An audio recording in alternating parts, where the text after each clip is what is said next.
रमजान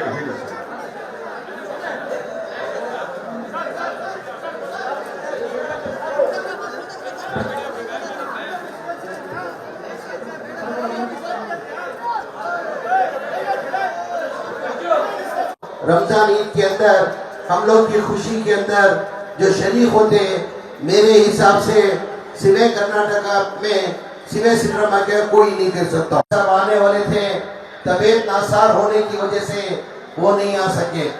अभी बकरीद ईद के अंदर 8 दिन पहले मेरे को बुला के मैं रमजान ईद पे आने वाला था, तबीयत नासार होने की वजह से तमाम जिम्मेदारान का भी मैं शुक्रिया अदा करता हूँ। उसके साथ में हमारे एस कॉर्पोरेटर अपोलो चंद्रशेखर जिन्होंने अच्छा इंतजाम किया, उनका भी मैं दिल की गहराई से शुक्रिया अदा करता हूँ। बीबीएमपी के तमाम ऑफिसरों का भी दिल की गहराई से शुक्रिया अदा की मुबारकबाद देते हुए मेरी बात खत्म करता हूँ।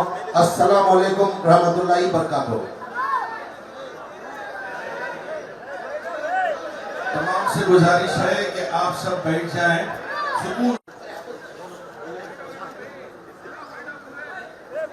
अड़ा कैमरा डाउन माडा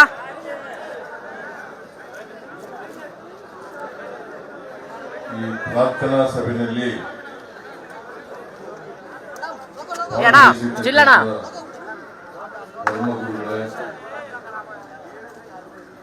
ವಸತಿ ಸಚಿವರಾದಂಥ ಅಣ್ಣ ಚಿಲ್ಲಣ್ಣ ಜಮೀರ್ ಅಹಮದ್ ಖಾನ್ ಅವರೇ, ಮೇಡಮ್ ಭಾಗವಹಿಸಿರ್ತಕ್ಕಂಥ ಎಲ್ಲ ಮುಸಲ್ಮಾನ್ ಬಾಂಧವರೇ, ಇತರ ಎಲ್ಲ ಸ್ನೇಹಿತರೆ, ಮಾಧ್ಯಮದ ಗೆಳೆಯರು, ಇವತ್ತು ಇಡೀ ಭಾರತ ದೇಶದಲ್ಲಿ ಬಕ್ರೀದ್ ಹಬ್ಬವನ್ನು ಆಚರಣೆ ಮಾಡ್ತಾ ಇದ್ದಾರೆ. ನೀವೆಲ್ಲರೂ ಕೂಡ ಭಕ್ತಿಯಿಂದ ಪ್ರಾರ್ಥನೆಯಲ್ಲಿ ಭಾಗವಹಿಸಿ ಅನುಕೂಲಕ್ಕೆ ಒಳ್ಳೆಯದಾಗಲಿ ಅಂತ ಹೇಳಿ ಪ್ರಾರ್ಥನೆಯನ್ನು ಮಾಡಿದ್ದೀವಿ. ನಾನು ಈ ಸಂದರ್ಭದಲ್ಲಿ ಎಲ್ಲ ಮುಸಲ್ಮಾನ್ ಬಾಂಧವರಿಗೆ ಹಾಗೂ ಇತರರಿಗೆ ಬಕ್ರೀದ್ ಹಬ್ಬದ ಶುಭಾಶಯಗಳನ್ನು ಕೋರಲಿಕ್ಕೆ ಬಯಸ್ತಾ ಇದ್ದೇನೆ. ಈದ್ ಉಲ್ ಆದಾ, ಈದ್ ಉಲ್ ಆದಾ ಇದನ್ನ ನಿಮ್ಮೆಲ್ಲರಿಗೂ ಕೂಡ ತಿಳಿಸಿ, ನೀವೆಲ್ಲರೂ ಕೂಡ ಪ್ರಾರ್ಥನೆ ಮಾಡಿದ್ದೀವಿ, ಸಾಮೂಹಿಕ ಪ್ರಾರ್ಥನೆ ಮಾಡಿದ್ದೀವಿ. ನಾನು ಕೂಡ ಪ್ರಾರ್ಥನೆಯಲ್ಲಿ ಭಾಗವಹಿಸಿದ್ದೇನೆ. ಬಹಳ ಮುಖ್ಯವಾಗಿ ಇವತ್ತು ಸಮಾಜದಲ್ಲಿ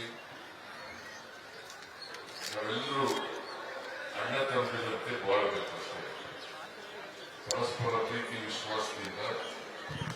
ಯಾಕಂದ್ರೆ ಈ ದೇಶ ಬಹುತ್ವದ ದೇಶ, ಎಲ್ಲ ಧರ್ಮದವರಿದ್ದಾರೆ, ಎಲ್ಲ ಜಾತಿಯವರಿದ್ದಾರೆ, ಎಲ್ಲ ಭಾಷೆಯವರಿದ್ದಾರೆ, ಎಲ್ಲ ಪ್ರಾಂತ್ಯಗಳಿದ್ದಾರೆ. ಹಾಗಾಗಿ ಪ್ರತಿಯೊಬ್ಬರು ಮನುಷ್ಯರಾಗಿ ಬಾಳಬೇಕು, ಪರಸ್ಪರ ಪ್ರೀತಿಸಬೇಕು. ಎಲ್ಲಕ್ಕಿಂತ ಮುಖ್ಯವಾಗಿ ಪ್ರತಿಯೊಬ್ಬರಿಗೂ ಕೂಡ ಸಹಿಷ್ಣುತೆ ಬರಬೇಕು. ಇನ್ನೊಬ್ಬರನ್ನ ಸಹಿಸಿಕೊಳ್ತಕ್ಕಂಥ, ಇನ್ನೊಂದು ಧರ್ಮವನ್ನು ಸಹಿಸಿಕೊಳ್ತಕ್ಕಂಥ, ಇನ್ನೊಂದು ಧರ್ಮವನ್ನು ಪ್ರೀತಿಸ್ತಕ್ಕಂಥ, ಇನ್ನೊಂದು ಜನಾಂಗವನ್ನ ಪ್ರೀತಿಸ್ತಕ್ಕಂಥ ಮನೋಭಾವ ಬೆಳಿಬೇಕು. ಆ ಬೆಳೆದಾಗ ಮಾತ್ರ ರಾಷ್ಟ್ರನೂ ಏಳಿಗೆ ಆಗ್ತದೆ, ಸಮಾಜನೂ ಏಳಿಗೆ ಆಗ್ತದೆ, ಎಲ್ಲ ಧರ್ಮದವರು ಕೂಡ ಏಳಿಗೆ ಆಗಲಿಕ್ಕೆ ಸಾಧ್ಯ. ನಮ್ಮ ಸರ್ಕಾರ ಸರ್ವಧರ್ಮ ಸಮನ್ವಯದಲ್ಲಿ ನಂಬಿಕೆ ಇಟ್ಟಿರ್ತಕ್ಕಂಥ ಸರ್ಕಾರ. ನಾವು ಸಂವಿಧಾನದಲ್ಲಿ ನಂಬಿಕೆ ಇಟ್ಟಿರ್ತಕ್ಕಂಥ, ಸಂವಿಧಾನ ಏನ್ ಹೇಳ್ತದೆ ಅದರಂತೆ ನಾವು ಯಾವುದೇ ತಾರತಮ್ಯ ಮಾಡಕ್ ಹೋಗಲ್ಲ, ಯಾವ ಧರ್ಮದವರಿಗೂ ತಾರತಮ್ಯ ಮಾಡಕ್ ಹೋಗಲ್ಲ.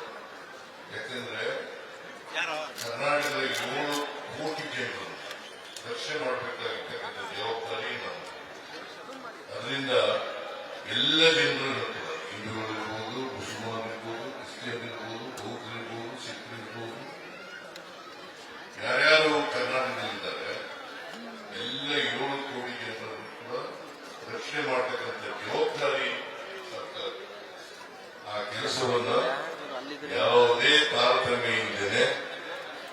ಯಾವುದೇ ತಾರತಮ್ಯ ಇದ್ದೇನೆ ಎಲ್ಲರಿಗೂ ರಕ್ಷಣೆ ಕೊಡ್ತಕ್ಕಂಥ ಕೆಲಸವನ್ನು ಮಾಡ್ತೇವೆ ಅಂತಕ್ಕಂಥ ಮಾತುಗಳನ್ನು ಹೇಳಿ ಅಲ್ಪಸಂಖ್ಯಾತರು ಕೂಡ ಯಾವುದೇ ಕಾರಣಕ್ಕೆ ಆತಂಕ ಭಯ ಪಡಬೇಕಾದಂತ ಅಗತ್ಯ ಇಲ್ಲ. ನಮ್ಮ ಸರ್ಕಾರದಲ್ಲಿ ಅವರ ಅಲ್ಪಸಂಖ್ಯಾತರಲ್ಲಿ ಬಹುಸಂಖ್ಯಾತರಲ್ಲಿ ಎಲ್ಲರೂ ಕೂಡ ಒಂದೇ ರೀತಿಯಲ್ಲಿ ನೋಡ್ತಕ್ಕಂಥ ಒಂದೇ ರೀತಿಯಲ್ಲಿ ಎಲ್ಲರೂ ರಕ್ಷಣೆ ಕೊಡ್ತಕ್ಕಂಥ ಕೆಲಸವನ್ನು ಮಾಡ್ತೇವೆ. ನೀವು ಪ್ರಾರ್ಥನೆ ಮಾಡಿರ್ತಕ್ಕಂಥದ್ದು ಕೂಡ ನಾನು ಕೂಡ ಪ್ರಾರ್ಥನೆ ಮಾಡಿರ್ತಕ್ಕಂಥದ್ದು ಎಲ್ಲರೂ ಕೂಡ ಮನುಷ್ಯತ್ವ ಬೆಳೀಲಿ, ಸಹಿಷ್ಣುತೆ ಬೆಳೆಯಲಿ, ಎಲ್ಲರೂ ಪ್ರೀತಿ ವಿಶ್ವಾಸದಿಂದ ಇರಲಿ. ಮತ್ತೆ ಎಲ್ಲಕ್ಕಿಂತ ಮುಖ್ಯವಾಗಿ ಈ ನಾಡಿನ ಅಭಿವೃದ್ಧಿ ಆಗಬೇಕಾದ್ರೆ ಒಳ್ಳೆ ಮಳೆ ಬೆಳೆ ಆಗಬೇಕು. ಆ ಮಳೆ ಬೆಳೆ ಆಗಲಿ ಅಂತೇಳಿ ಆಶಿಸಿ ಇವತ್ತು ಈ ರಾಜ್ಯದ ಜನತೆಗೆ ಒಳ್ಳೆಯದಾಗಲಿ, ಶುಭವಾಗಲಿ ಅಂತ ಹಾರೈಸಿ ನನ್ನ ಮಾತುಗಳನ್ನು ಮುಗಿಸ್ತೇನೆ. ವಿಶೇಷವಾಗಿ ಮತ್ತೊಮ್ಮೆ ಬಕ್ರೀದ್ ಹಬ್ಬದ ಶುಭಾಶಯಗಳು.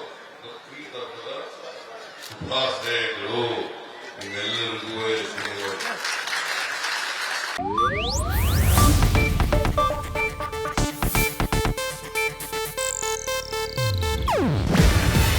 ಇದು ಏಷ್ಯಾನೆಟ್ ನ್ಯೂಸ್ ನೆಟ್ವರ್ಕ್ ಪ್ರಸ್ತುತಿ.